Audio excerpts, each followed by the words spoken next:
It was challenging, but then that's what makes what I do fun, is that there's a challenge every day. It wasn't particularly difficult, but the challenge was how could we give them all the modern amenities and yet make it have an old feel to it. It was to design a house for a couple that had traveled extensively in England and had collected a lot of English architectural antiques and furnishings. And the idea was to try to make an environment that worked for these things that they've collected, these pieces they've collected. So Stephen's assignment was given, but how to accomplish the homeowner's mission? I think the real secret is to use details and proportions of a historical nature. So to do that, we studied English architecture, and I traveled to England, photographed architecture in England, and the owners did have a collection of architectural antiques, and so we worked those into the design of the house to make it resemble something that you'd see in England. We used an English garden bond brickwork detail on the exterior, which looks like a solid masonry wall rather than a brick veneer, which we use here.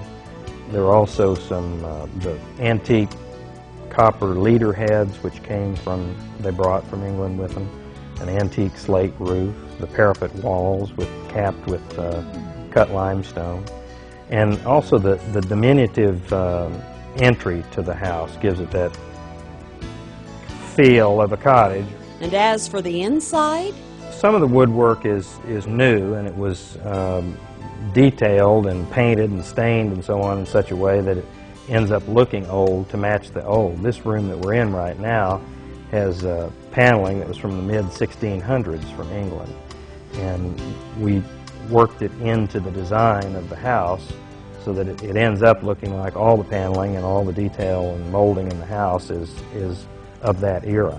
We used a wider plank oak floor and had it slightly distressed, just enough to make it look like it's been here and it's been taken care of over a period of time.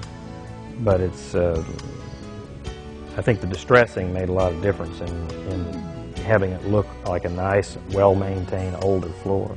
The original paneling only went to a certain height, but if you look at some of the old English homes, the paneling actually went up to a height that stopped with a piece of crown molding, and then there was a piece of wall exposed, and then another molding at the ceiling. So we were working with the existing paneling and a slightly higher ceiling, but it's very similar to what you'll see in England in some of the homes there. One of the most interesting elements, I think, in the kitchen design is the raised fireplace. It looks like or resembles an old cooking hearth that would be in a very old kitchen that had a cooking hearth that's been converted to a fireplace. So it does have a raised hearth and a raised firebox, which makes it a little out of the ordinary. The kitchen cabinets have a barley oak twist corner on them, which is really reminiscent of a lot of the details that are in the furnishings in the house, too. The bay windows in the dining room and the parlor on the front of the house are made out of structural limestone, cut limestone.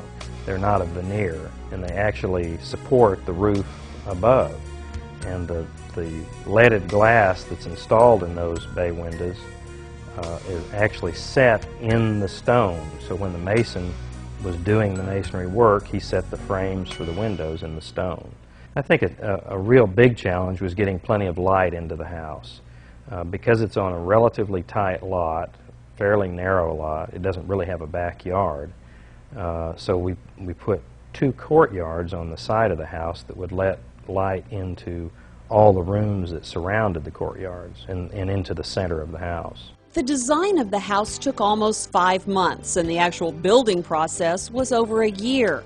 So, several years later, how would Stephen sum up this Park Cities jewel? The house has a personality that reflects the personality of the homeowners, and it's also the joy of the homeowners. They just seem to be so happy, and it fits them so well. It's really their home.